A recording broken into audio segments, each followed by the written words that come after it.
Welcome to Rudra TV.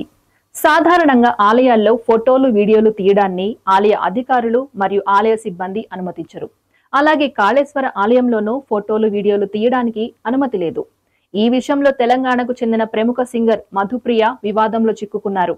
Jayashankar Bhupalpally జిల్లాలోని ప్రముఖ పుణ్యక్షేత్రమైన కాళేశ్వర ముక్తేశ్వర దేవాలయంలో మధుప్రియపై ఓ ప్రైవేట్ పాటను చిత్రీకరించడం వివాదానికి కారణమైంది. ఈ విషయమై భక్తుల నుంచి తీవ్ర విమర్శలు వెల్లువెత్తాయి.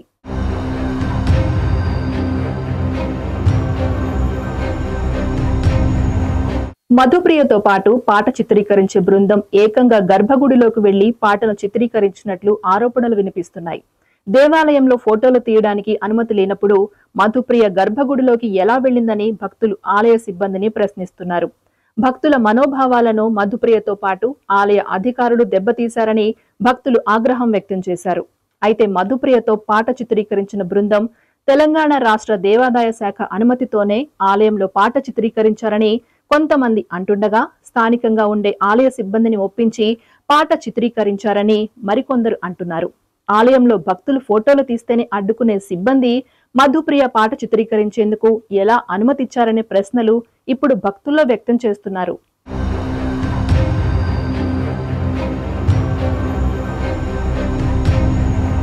గతంలో ఆంధ్రప్రదేశ్లోని శ్రీకాళహస్తి కాలభైరవ స్వామి ఆలయంలో ప్రముఖ సింగర్ మంగ్లీ ఒక ప్రైవేట్ ఆల్బమ్ కు చెందిన ఓ పాటను చిత్రీకరించింది. దీంతో అది పెద్ద వివాదానికి దారితీసింది. ఆ సమయంలో మంగ్లీ భక్తుల మనోభావాలను దెబ్బతీశారని విమర్శలు రావడంతో క్షమాపణలు చెప్పాల్సి వచ్చింది. కాగా కాళేశ్వరం ఆలయంలో పాట చిత్రీకరణపై అధికారులు వివరణ ఇస్తూ సింగర్ మధుప్రియ పాట షూటింగ్ కు ఎలాంటి అనుమతి ఇవ్వలేదని ఆలయ ఈవో తెలిపారు. అయితే షూటింగ్ సమయంలో విధుల్లో ఉన్న పూజారికి నోటీసులు ఇచ్చినట్లు అధికారులు వెల్లడించారు.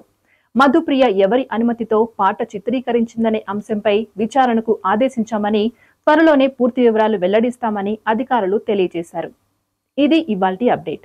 మరో అప్డేట్ తో మళ్ళీ కలుద్దాం. అంతవరకు చూస్తూనే ఉండండి రుద్ర టీవీ.